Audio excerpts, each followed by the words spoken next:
Assalamualaikum warahmatullahi wabarakatuh. Salam dan bahagia. Saya Nidia Rahmasari, calon guru penggerak Angkatan 8 Kabupaten Hulu Sungai Selatan, akan menyampaikan tugas demonstrasi kontekstual modul 1.4 tentang budaya positif terkait penerapan segitiga restitusi. Mari kita simak videonya.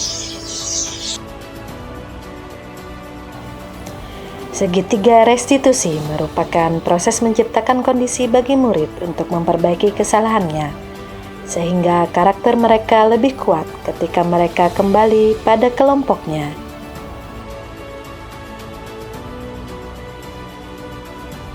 Tiga tahapan segitiga restitusi. Yang pertama, menstabilkan identitas. Yang kedua, validasi tindakan yang salah. Dan yang ketiga, menanyakan keyakinan.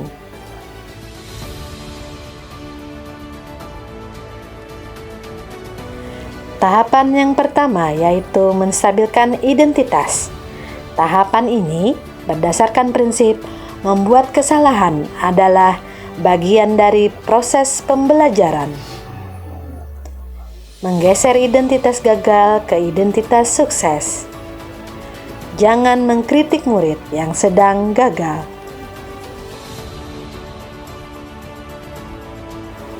Tahapan yang kedua yaitu validasi tindakan yang salah. Tahapan ini berdasarkan prinsip setiap perilaku berupaya memenuhi suatu kebutuhan tertentu. Guru akan bergeser dari pemikiran stimulus respon menjadi proaktif. Mengenali dan memahami kebutuhan murid akan memperbaiki hubungan dengan murid. Pernyataan atau pertanyaan disampaikan dengan nada suara tidak menghakimi atau memojokkan.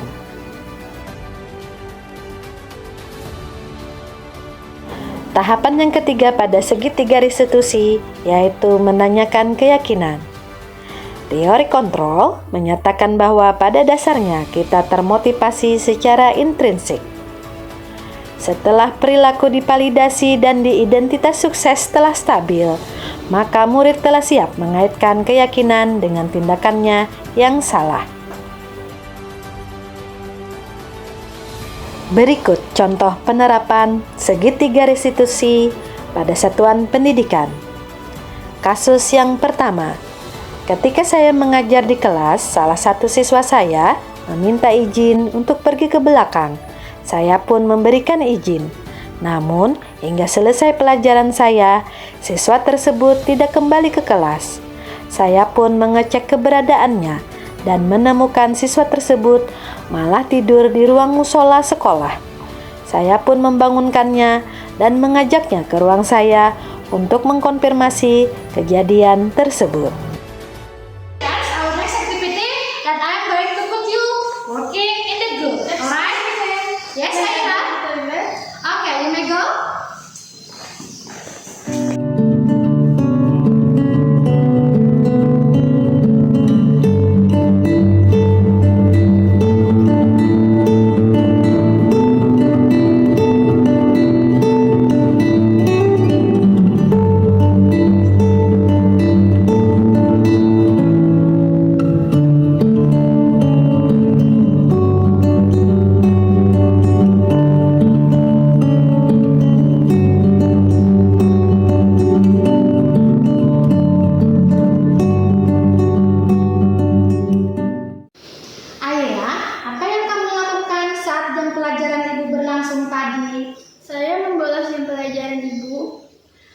Selain itu, apalagi yang kamu lakukan, Nak? Saya juga telah berbohong kepada ibu.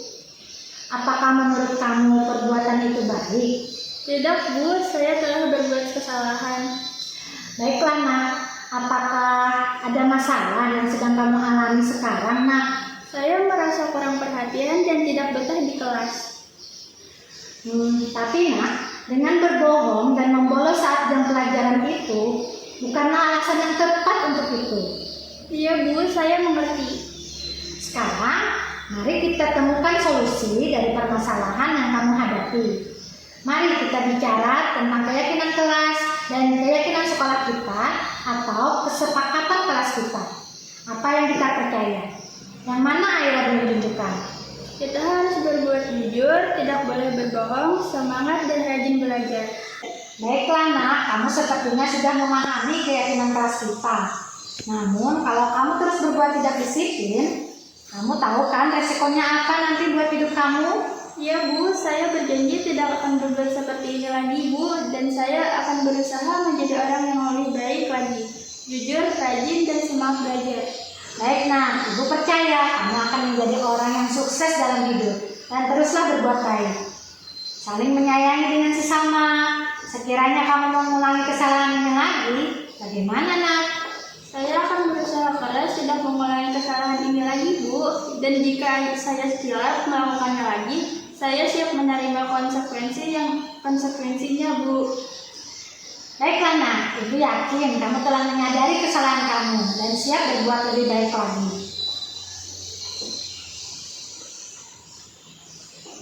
Sekarang kamu boleh kembali ke kelas. Terima kasih Ibu. Sama-sama.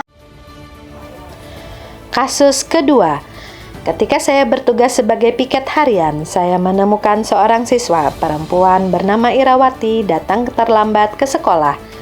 Secara diam-diam, dia mencoba pelan-pelan membuka pagar sekolah karena memang pagar tidak dikunci. Dan saat itu, satpam sekolah sedang tidak berada di posnya. Siswa tersebut mencoba menghindari pengawasan petugas piket. Namun, saya tetap bisa melihat siswa tersebut masuk gerbang sekolah yang tidak dikunci tersebut. Saya menyapanya dan memintanya menemui saya di ruang BK pada jam istirahat.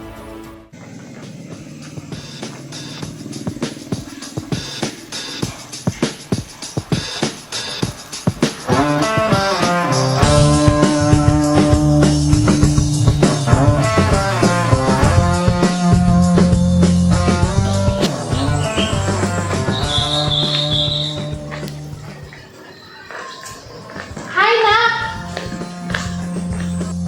kamu baru datang sekolah ya nak? Iya Bu. Oke, kamu sekarang masuk kelas dulu. Nanti jam istirahat kamu ketemu ibu di ruang BK ya nak? Siap Bu. Ya silakan nak, kamu masuk kelas dulu. Kamu tidak usah takut dengan ibu nak. Ibu juga pernah melakukan hal yang tidak sesuai dengan yang seharusnya. Tapi, apa kamu sadar apa yang kamu lakukan tadi pagi nak? Iya Bu, saya datang terlambat dan masuk gerbang sekolah tanpa meminta izin terlebih dahulu. Apakah kamu menyadari itu sebuah kesalahan nak? Iya Bu, saya telah berbuat salah. Kamu pasti punya alasan melakukan hal tersebut. Kamu ingin merasa bebas dari keyakinan sekolah kita ya nak? Maaf, iya Bu, saya masih merasa kesulitan dan berat untuk bangun lebih pagi Bu. Dan kamu juga masuk gerbang sekolah tanpa meminta izin terlebih dahulu. Sedangkan kamu sudah datang terlambat. Kamu sadar melakukan hal itu nak? Iya Bu, saya mencoba menghindari dari hukuman atas keterlambatan saya ini Bu. Baiklah nak, ibu bangga kamu sudah mengakui kesalahan kamu. Sekarang mari kita coba temukan penyelesaian dari masalah kamu. Mari kita bicarakan tentang keyakinan sekolah kita. Apa yang kita percayai? Yang mana yang belum kamu tunjukkan nak? Datang tepat waktu ke sekolah dan patuh pada keyakinan sekolah Bu. Benar, kamu sepertinya sudah sangat memahami keyakinan sekolah kita. Tapi dengan datang terlambat ke sekolah, apakah kamu sudah melaksanakan keyakinan itu? Tidak Bu. Kamu ingin menjadi orang yang seperti apa nak kalau tidak disiplin seperti ini? Maaf Bu, saya ingin jadi orang yang bisa berlaku disiplin dan patuh pada setiap keyakinan sekolah Bu. Oke, baiklah. Sekarang apa yang akan kamu lakukan supaya tidak datang terlambat sekolah lagi nak? Saya akan berupaya bangun lebih pagi Bu, dengan menyetel alarm rutin setiap pagi dan meminta ayah atau ibu saya untuk memaksa saya bangun pagi, serta berusaha keras untuk tidak terlambat lagi ke sekolah. Baiklah, ibu senang mendengar penyelesaian masalah yang coba kamu akan terapkan ke depannya. Tapi sekiranya nanti kamu mengulangi kesalahan ini lagi, bagaimana nak? Saya bersedia menerima konsekuensi yang sekolah berikan Bu. Oke, baiklah. Kamu sekarang boleh istirahat, nak. Semoga kedepannya kamu akan lebih baik lagi dan sukses selalu ya, nak. Terima kasih, Bu. Baik, nak.